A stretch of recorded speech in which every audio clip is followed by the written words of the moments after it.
All right, everyone. Hope everybody is doing well. There is no doubt that the Las Vegas economy is really the hardest hit in America, and we're just going to have to see what's going on. And I just don't think things are going to look any better, especially with real estate that's overvalued, and I can see that bubble ready to pop. Now, let's read the article. In the run-up to the CES last year, Dina was pulling 60 to 80-hour weeks at the Mandalay Bay Convention Center. She worked as an event coordinator for a third-party electrical vendor and carefully offered the power needs to exhibitors, presenters, attendees at trade shows held in a massive hall. There are very long days. You're on your feet the entire time. And sometimes you don't even have time to eat. During a typical January, the presence CES and around Las Vegas is unmistakable.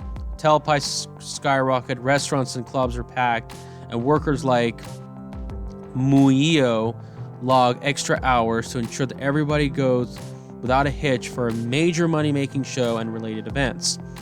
Last year, close to 200,000 attendees estimated to generate about nearly $200 million in direct spending and broader economic impact, close to $300 million, according to LVCVA. And I go to their meetings a lot. You've seen the videos.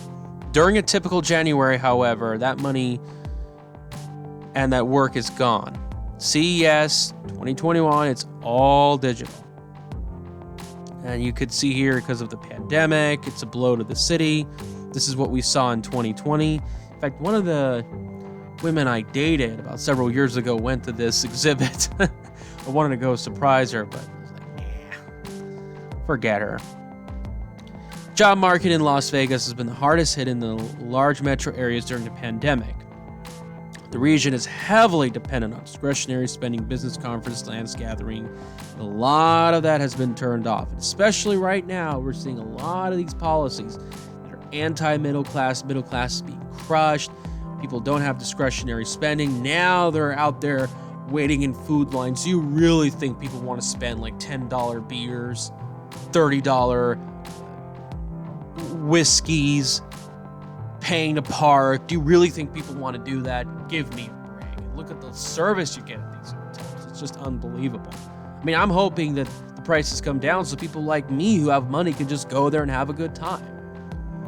In April of last year, the shutdown resulted in 34% unemployment. And as we talked about before, the rate was probably about like 45% for foreign-born in Las Vegas. It's very, very high because, as you know, immigrants are disproportionately unemployed. And by the way, I don't really trust the unemployment number. Because you know why? Because I want to know about the labor force participation rate between the ages of 16 to 64. That is pretty ugly. It's improved, which I really don't believe it as much. And we still have the highest unemployment rate, according to the BLS. Now they say it's 11.5. And this woman has remained out of work. I just don't really see that, folks. Do you? You tell me. These numbers can be really rigged. And of course, I don't trust the inflation rate. It's just really unbelievable. People that want to work full-time but can only work part-time, you have no idea. After being furloughed in March, she was permanently laid off in August. I knew it. I mean, they're not going to say, oh, well, you're fired. They're just going to say, just take a step down to calm everybody's emotions. Since then, she's applied to hundreds of jobs, including stay-at-home event, coordinating roles and customer service, but yet has landed anything permanent.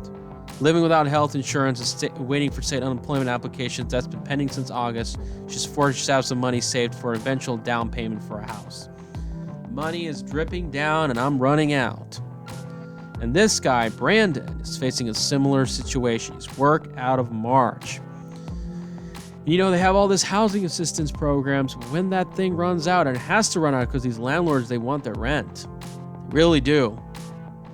It's going to look really ugly. Come March, when this happens, I was under the impression that we were going to be shut down for a couple of weeks. No big deal. That's what they tell you. But as time moves on, I haven't gotten back to work since March.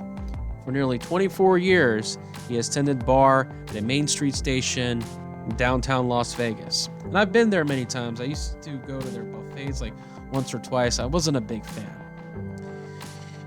A hotel that remains temporarily shuttered due to the pandemic. And while the crowds got bigger when CS came to town, the station attracted a loyal clientele, many of whom got to know him over the years. He's grateful to have unemployment benefits, and the wife still has his job.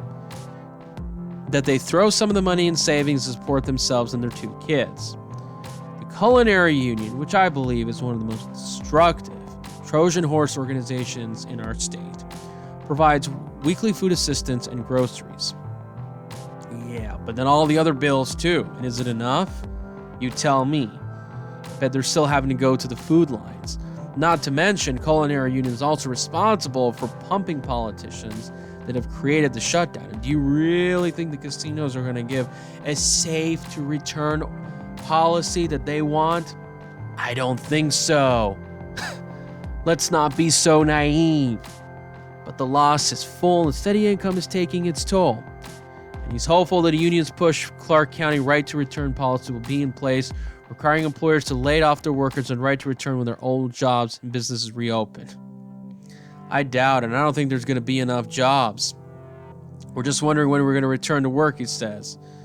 The Main Street station is expected to reopen sometime in 2021. Well, they promised, but who knows? Last year, optimism was that high in 2020 that would be quite prosperous for Las Vegas. Steve Hill, the CEO of the LVCVA. And of course, I know him. I've met him in person. He knows me. We've had to see room tax dollars records in the 7 of the 10 previous months. It looks likely it was certainly going to continue. Hotel and resort construction projects are underway. And the city was not only scheduled to host NFL draft in April, but they were going to open the Allegiant Stadium, the fans cheer recently relocated Raiders NFL team.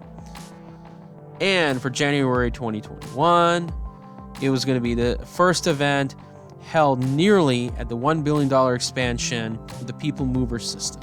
Instead, West Hall seems empty. Hotels that charge more than $400 a night in advertised rates are now in the $25 to $45 range a year. And plus, you've got, nevertheless, a lot of resort fees, and I don't think they have reduced that as well. And the taxes do play a role as well. And sometimes they shutter their hotels, like Mirage and Encore in a midweek. And by the way, I haven't had a good experience at the Wynn last time I was there, and I'll talk about that in a future video. The expectations from both visitors, authority, and CS organizers is for the event to return in 2022 and beyond. Although they will look a bit different. Yeah, because I don't think people have the confidence. People don't have the money. There could be, who knows, mutations that may come from this so-called virus. There could be another economic downturn. Who knows? Mass civil unrest, war. The future of these events will most likely include a digital component, which hosts CSS in a statement. The events industry had to innovate throughout the pandemic, shift business models, and adapt to new circumstances. On Monday night, there were 2,000 marquees at properties. We can't wait you back. Oh my goodness. But yet, you had Jim Murren running these properties. And he left in February. He kind of knew insider information. This was all going to happen. He became part of the COVID task force. Think about it. The U.S. Travel Association, citing data from the research firm Tourism Economics, estimates that the COVID pandemic has resulted in $500 billion. And it's tanked the economy, and it's at $64 billion to federal, state, and local revenue. And speaking of Jim Murren, and I've talked about this in my previous video, he should be held really, really accountable for what's going on. And not to mention, he's backed many of the politicians, not just Sisolak, I believe Sandoval, both parties. When are we going to finally hold these people accountable? There needs to be a bipartisan movement. Well, leisure travel is going to fuel the recovery. Those trips aren't expected to return to pre-pandemic levels until 2022. I have a feeling it's not going to take till 2027. And I've heard a lot of so-called conspiracies that things are just going to get worse, I heard about this thing where they probably want to reduce the country's population by 100 million. But again, these people probably been saying that for decades or so. And it will likely take until 2024 to travel to fully return. For cities such as Las Vegas to see meaningful economic improvement, the people will have to feel comfortable traveling and being indoors again, willing to spend money. Yeah, good luck. And until the vaccinations are widespread, all bets are off. Yeah, not a lot of people are going to take them, believe it or not. And still, a lot of people are buying into the media, whatever they're telling them. And Nevada's lack of industry diversification will hinder the jobs recovery much after the Great Recession. Look, I really don't think it was just that. Okay, I think it was just that the casinos were not doing a good job, not providing good deals, and not to mention the business climate in terms of attracting new companies. You know, not just the taxes wasn't all that great as Texas and many other states. It took years, almost 10, to surpass the pre-recession jobs numbers. And of course, as you know, immigrants are disproportionately are likely to get those jobs. Okay. And by the way, more and more people are waking up that the immigration deal that Americans have been getting has not been all that great. It will take at least 3 years, which I think it will be worse, to get consistent annual rates of growth and major economic indicators for the pandemic hit. And look, if cost of living is not looking good, how are people going to have discretionary spending? This is one of the reasons why Vegas didn't recover. It's a sad truth. People's savings have been eaten up by housing, healthcare, and tuition costs. It's going to be a slog to get out of the route in southern Nevada. So basically what you have here is the state did not diversify their economy well enough. They worsened their business climate. They didn't solve many of their problems.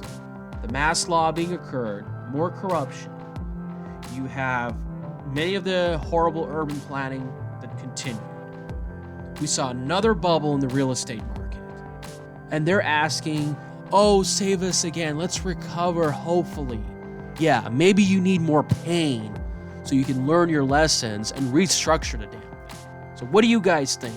Maybe it's time for people like us to rise up, spread the word. You can spread the videos on this channel so we can make sure things are going to improve in the coming months and years.